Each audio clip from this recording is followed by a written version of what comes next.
Welcome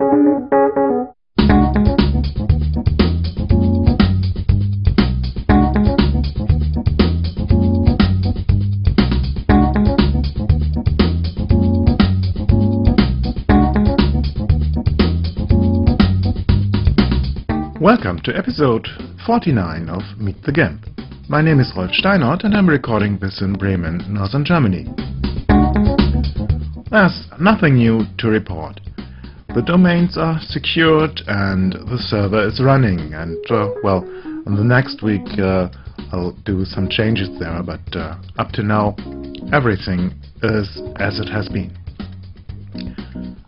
And so, let's start with keeping up the topic of last podcast, and that was doing simple graphics with GIMP.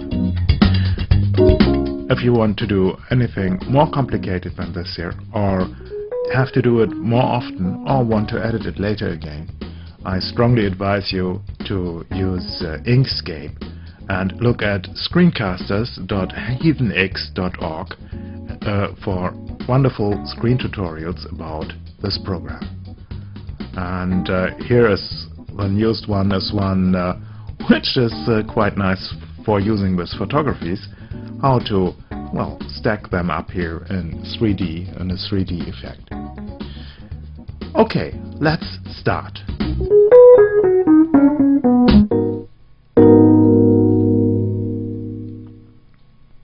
I want to do a little drawing of a hat.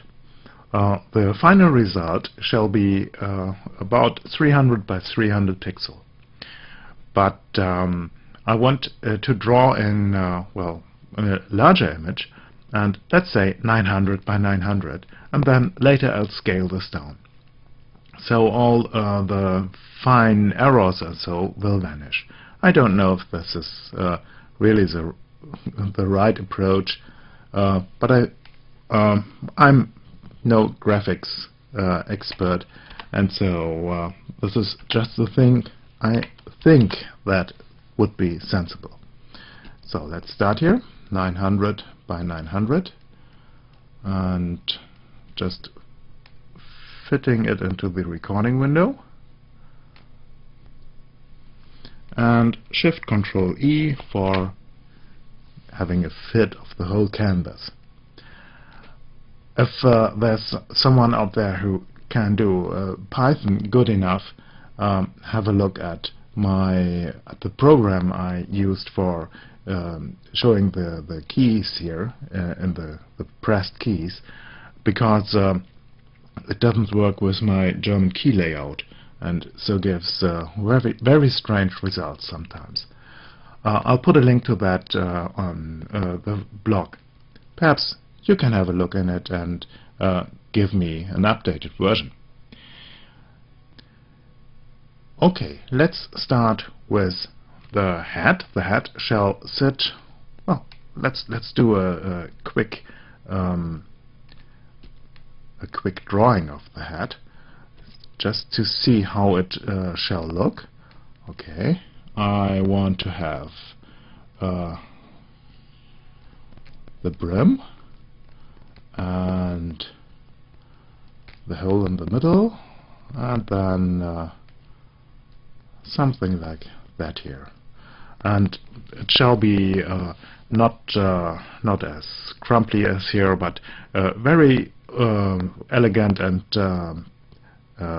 technically it shall be pure forms. Okay, the general rule, as with photographies, use a layer where you can. And just taking this away, and I start with the brim. Transparent layer with the brim. I select this circle or ellipse selection tool and select the outline of the brim. I think this shall work well. I want to have a black line round here, so I go to Edit, Stroke Selection, and well, yes, 6 pixel is okay. stroke it, and here we are. And now I want to fill this with a gradient, so that we have a gray darker out and a little bit brighter in the middle. I take the gradient tool or blend tool, and I choose here the mode as normal, opacity 100%, and I want a gradient from black to white. Let's look here. We have a real good selection of gradients here, and you can also do your own gradient. But I want this here foreground to background in HSV mode. Okay. And I want no offset, and I want it to be radial, to have the white in the middle, the bright spot in the middle, and all the black stuff outside. Everything set. I just click where I want to have the middle of my gradient and pull out. This should be, the start should be, oh well, it was just the other way around. Control Z.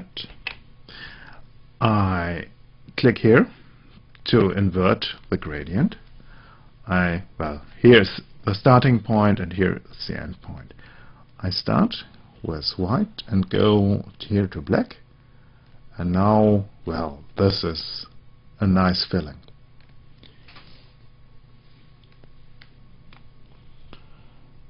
Next step is the hole here, and I don't know the name here.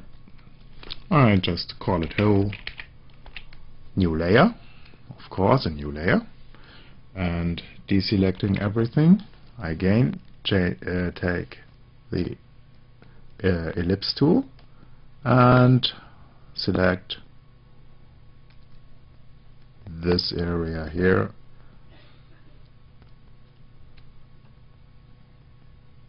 I think this is fine.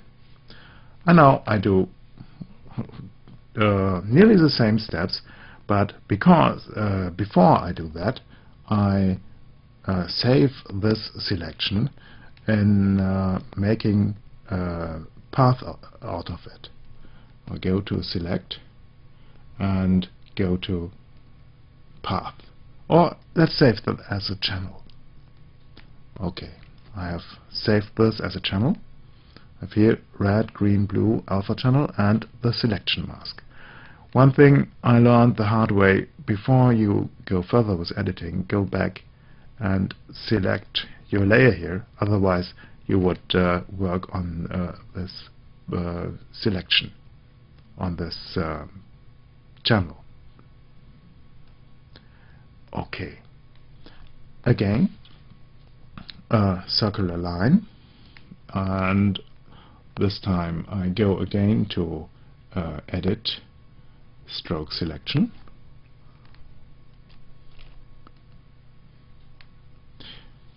I want to fill this with a gradient from black to gray to black, and nearly black on the edges, but gray in the middle. So I can't work with this gradient with white, but I go to my colors here, select this tab with all the sliders, and I have here the foreground, a dark gray, and now the background, a light gray. And now I go back to my blend tool, and here's my gradient, and I say I want to have a bilinear gradient. And now I just click into the middle and draw to the side. For the next part of the head, again another layer, and this is the top of the head,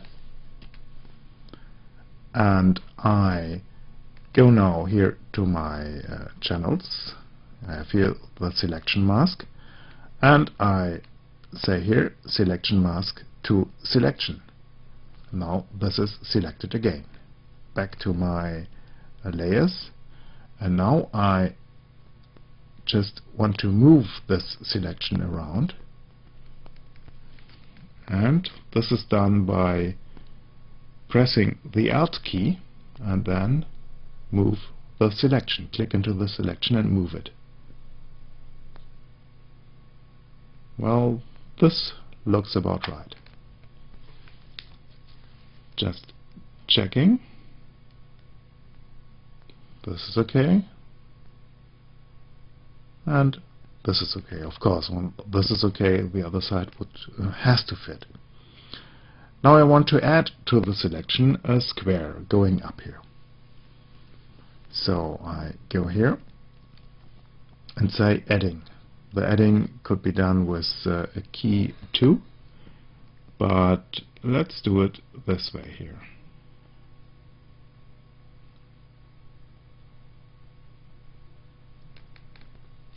Okay. And now the same thing again. I go to Edit and say Stroke Selection. And I take the Blend tool. No, first I go to my colors and to foreground and make this a little bit brighter. And the background also. Okay. And now I go to the Blend tool. And have I still bilinear here? Okay. I want to have the white in the middle, then this should be right. Just click and draw. Okay. Now this doesn't really look good, but when I just click this down here and get this below the brim and the hole, I have, well, an artistic impression of a hat. Shift Control A, and you see here, there is the hat. Let's do something about the background. I want to have the Meet the GIMP logo in the background. I just pull the file over here, and here it is. Well, perhaps not the brightest idea I had today. Okay, I leave it to look. Whoops. Control that is my friend. I wanted the Move tool. I'll have to look where I want to put the logo here. I'll do that later. But I can pick the color, and this is done in the color dialog. I should sometimes I should just learn this hex code FO7400. This is the original Meet the GIMP orange. So let's kill this one here again. And here I have the background, and now I fill the background with my foreground color. Just click into it, and here it is. So let's recap the stuff I have done up to now. The important parts are: use a layer for every detail of the image, because then you can switch them off and on, check their position, change something, and so on. This is really important. Imagine, for example, you draw an arrow because you need an arrow in your image, and then you can just copy this arrow, rotate it on a different layer, and so on. If you work modular in different layers, life gets much more easy. The second thing is work with selections, and then use stroke selection either with a straight line or use one of the tools. Third thing, if you need a gradient, just look at the Blend tool and experiment with the gradient it offers. There are a lot of them, and you can change them by yourself. This tool is a little bit tricky. I think the user interface guys have to go over it once in a while, and then but if you get the knack of it, it works really good. And the fourth thing, if you do something more complicated than this here, just go to a different program. I don't think GIMP is made for that. But now I want to finish the image with a speech bubble. And again, I make a new layer, bubble on top of it. So I want, like in a comic, a bubble here with a pointer down into the head. Let's just try this here. This looks good for me. But how do I get this pointer? There's one way, and that is just make a path out of this. And this is done by edit, stroke, by select to path. Now I can deselect all, Shift Control A, and go to my path here. This path is called selection. Let's rename it to bubble.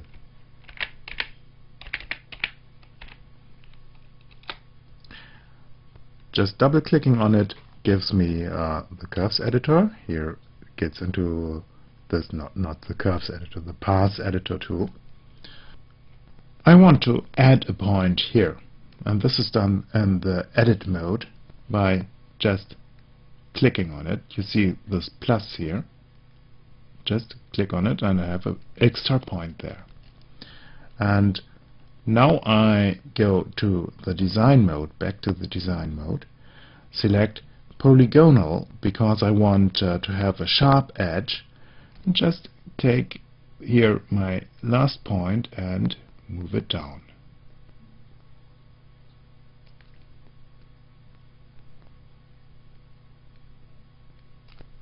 Okay. This looks fine for me. Now I can here just turn these handles a bit.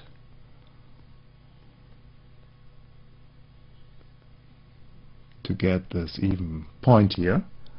Well, this is good, I think. Now I go back here to the my path and say here selection. And now my path is again a selection, the current selection. And now let's leave the path tool and go to the bucket tool. I want again black and white. And I just draw the white into the bubble. Now I have a white bubble. Next thing, I want to outline this with black. Well, you should know it by now. Edit, stroke selection. And again with solid line. I could do it with a paint tool here too. And now I need some text. Go to the text tool, and text will be automatically on a new layer, so I don't have to care about the layer, but I can deselect my selection first. So just click, and here's my editor. I heard that the text editor, the text editing in GIMP 2.6 will be much more better.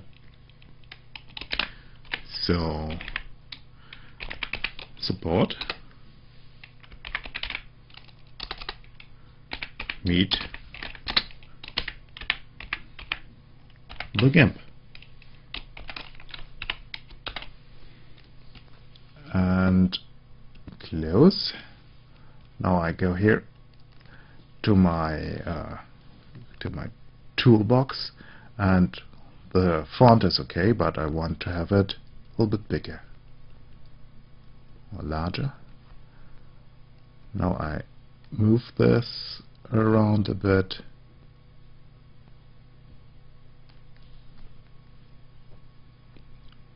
This looks nice, I think. Okay, what do we need else? I want to have a little bit of a drop shadow. I go to the bubble layer and to filters, light and shadow, drop shadow. And here is my shadow. I want a bigger shadow, well, not that big. 13, this is okay. Just click and here it is. A really good drop shadow. The hat could use one too, but to get a convincing shadow out of this three-dimensional object, well, that's a little bit more complicated, I think. Let's leave it in this way here.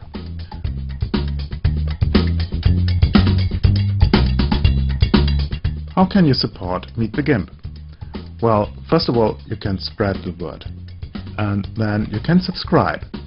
I need some more subscribers. I tell you why when I have reached the goal I've set myself.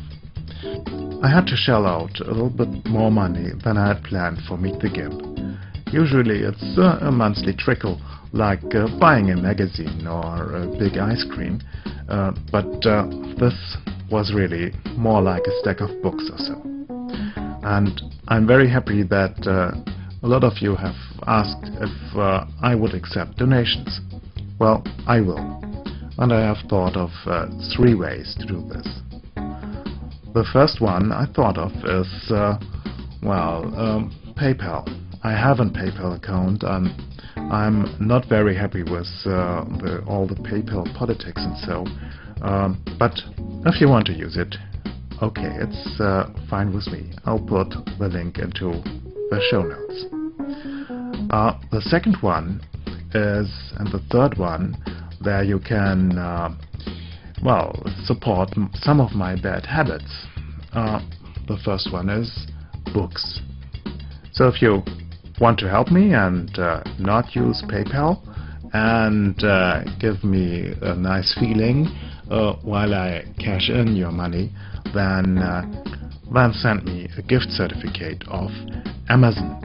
It has to be Amazon.de because I can't use the one from Amazon.com and the German Amazon.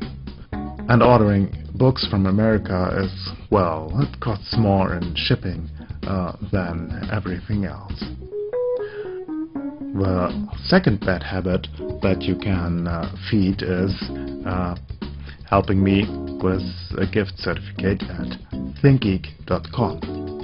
I order there from time to time, just wearing the P t-shirt, and if you want to go there and get them to send me a little gift certificate, it will be very welcome here.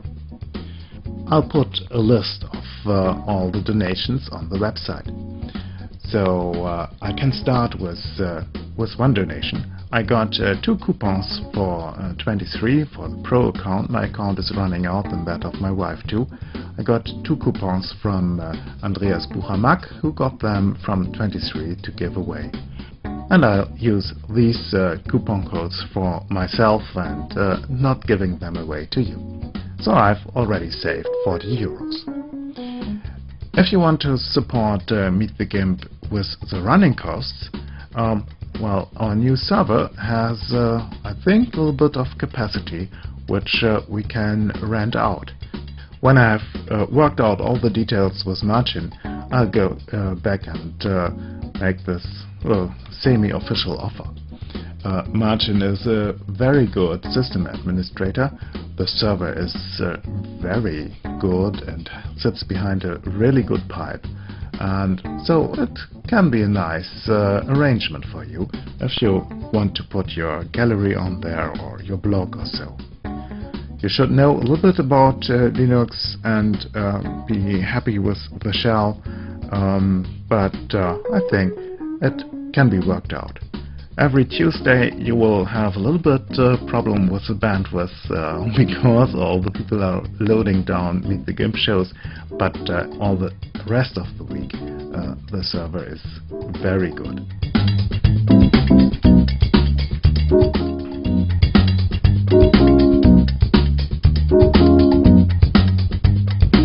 I think this was it for this week. Send me comments at info@meetthegimp.org, or better, write them into the blog at meetthegimp.org. And just noticed next week will be episode 50. I've planned nothing special for that, but well, we'll see what happens. Goodbye.